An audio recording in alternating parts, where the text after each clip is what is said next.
Darlington Raceway, the track too tough to tame, so full of NASCAR racing history. I am now joined by Carson Hocevar. Carson, it is great to see you ahead of Darlington Raceway this weekend. They're not calling it Throwback Weekend anymore, but Carson, nobody told you apparently, because you've already, I think, stolen the show with perhaps the most eye-catching, head-turning throwback scheme of the weekend. Can you tell me a little bit about this 1981 Dale Earnhardt-inspired scheme that you and Chili's cooked up?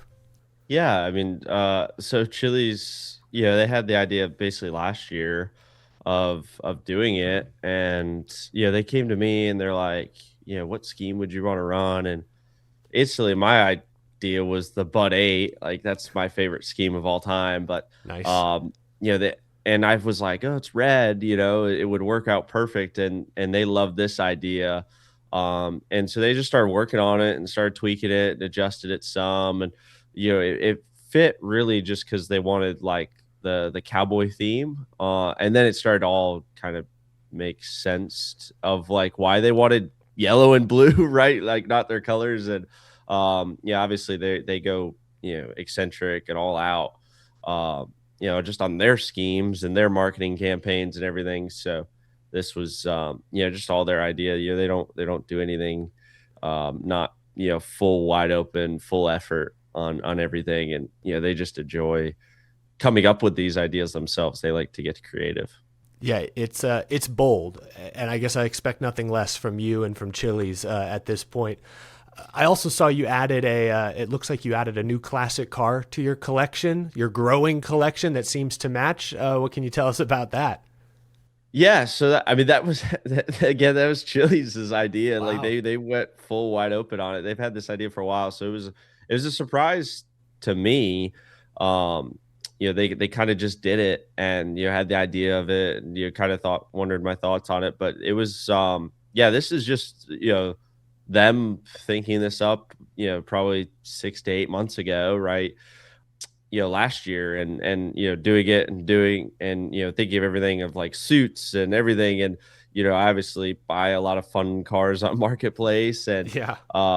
they wanted to try and find like an actual old 81 cup car. And I was like, and I think everybody probably told them like, hey, those don't really exist. So they went with the streetcar route, and it looks good and very cool. So when they kind of unwrapped it, when I walked in the shop, it was I just kind of laughed. And um I thought it was super cool. But it kind of just goes back to Chili's. They just do everything wide open. But yeah, this is all their idea. I can't take any credit for anything. I wasn't a part of really anything. It's they they're really enjoying this race program. And you saw it, when they were on LaJoie's car, they really, they would admit it. They didn't know anything about the sport. They didn't know what making schemes look like. They just, you know, basically put PNGs and was like, oh, this looks amazing. And they looked on track and they're like, oh, this is not good. So luckily they got to learn with him. And then with me, I love our scheme from last year. And then they made the black, and then now they're even going with more schemes. And, now they understand throwback and what it means. So I think this weekend and this whole campaign they're doing, I think just shows how much they've learned from their initial into the sport to now, and why it makes sense to, completely change all the brand guidelines and everything, throw that out the window. And I think they've had fun with it, obviously.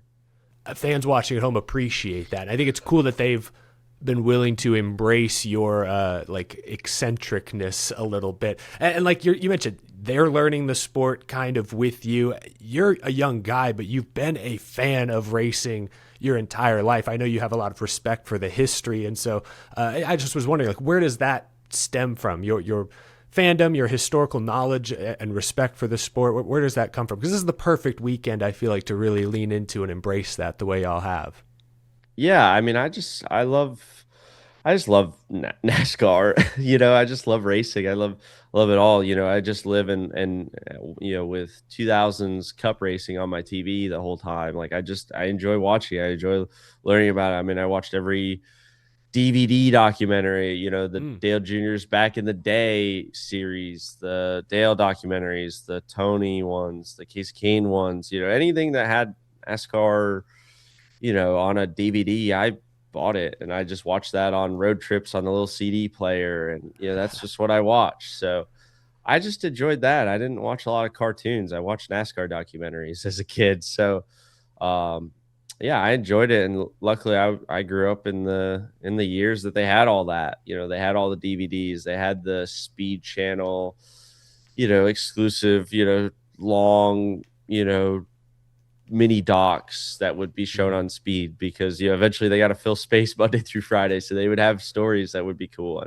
And yeah, I just enjoyed all of it, learned all of it. I probably don't have the as much appreciation as I should for the 1980s of the era, right? Like I think that's why I was like, oh yeah, 2000s, late 2000s, but just because that's what I watch every single day. But I think what was cool was Junior. He really loved the scheme and felt like this one, it's his like favorite one of his dads. And so that made me feel good that Chili's picked this exact scheme and everything. That if you're ever wanting to have approval from everybody, anybody, right? Obviously, Junior, I've been the biggest fan of his growing up, but obviously his approval of his own, of us running his own dad scheme is all you can ask for.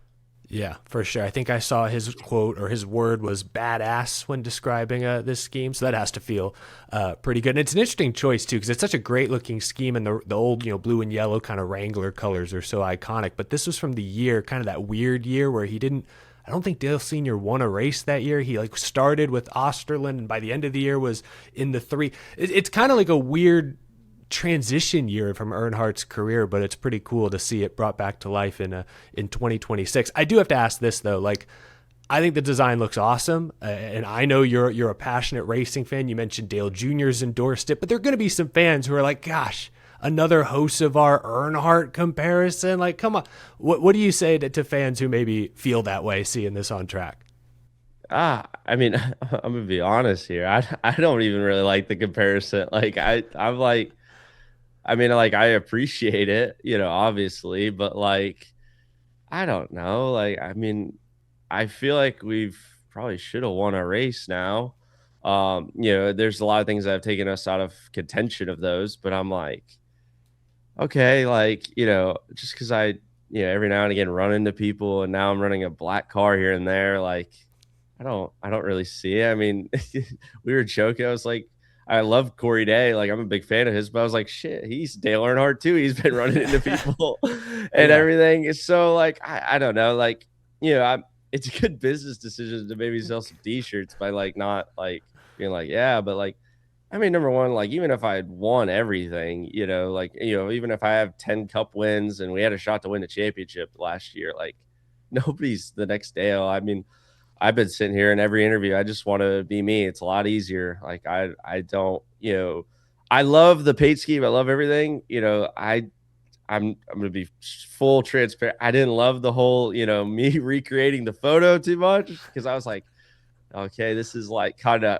contradicting everything I've been saying. It's of like be ammo for the detractors. It's a little ammo, but again, it's the business side of it. They really wanted that photo. It's a cowboy deal, but you pulled it off.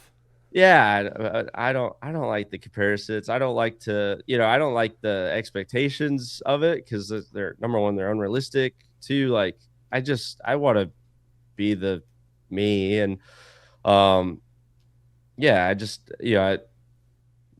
not trying, or at least I'm not. Other people might be wanting to play into that for, again, business decision and marketing and everything. That makes sense for them, but I just want to be me. It's a lot easier if I'm just me and I'm just out there racing. I'd love to have 1% of the success Dale had, and I don't like any of the comparisons. I'm not a fan of any of it.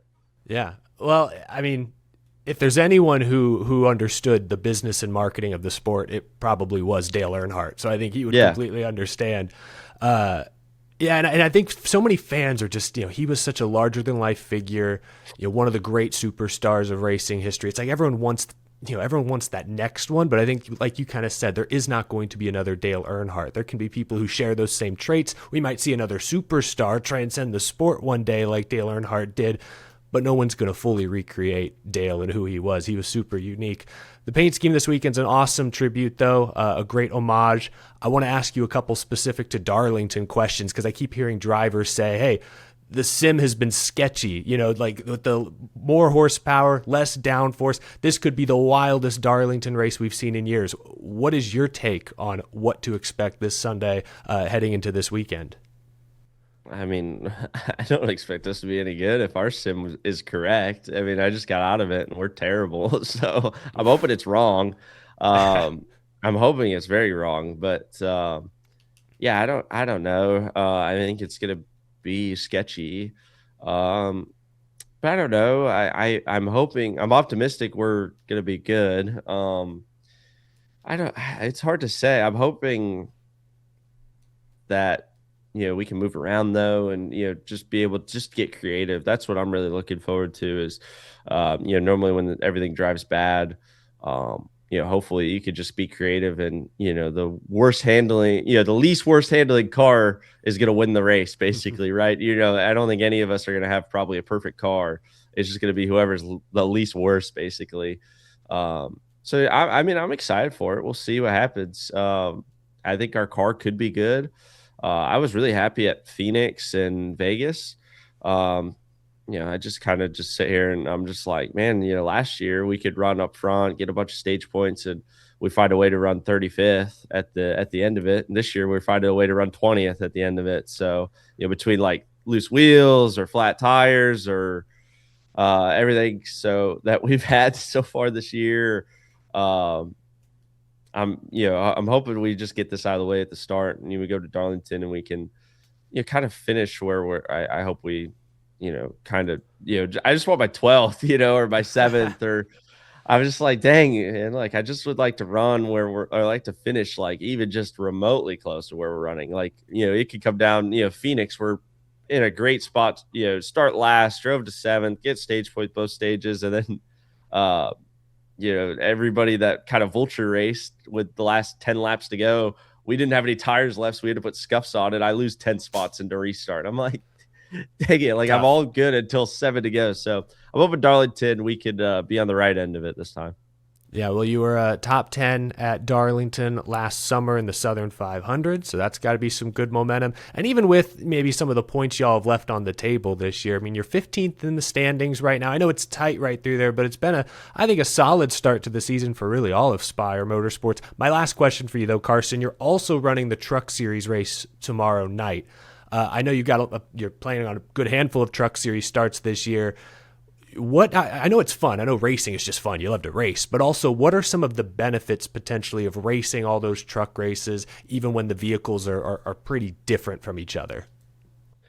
I think for me, I mean, it's just, I'm just doing laps for one. I'm just out there, I'm just out there racing on the exact track. I'm going down pit road. I'm listening to my same spotter. I'm just out there, trying to make moves and be creative and be, I'm just going through a race. I could be sitting there on the TV and, or, just messing around, but, or I could just be racing and learning and doing everything I can. So, we say all the time how beneficial the sim is. Well, I much rather real life experience by all means. So, yeah.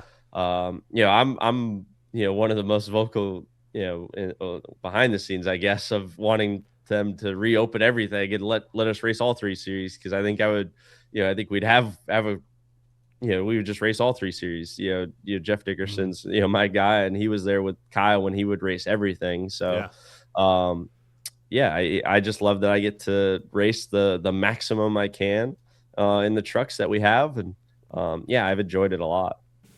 Awesome. Well, you got a full weekend ahead, an awesome paint scheme on track Sunday. Carson Hocevar, really appreciate you spending some time with us this week, and good luck at Darlington and the rest of the season, man. I appreciate it. Thanks, Eric.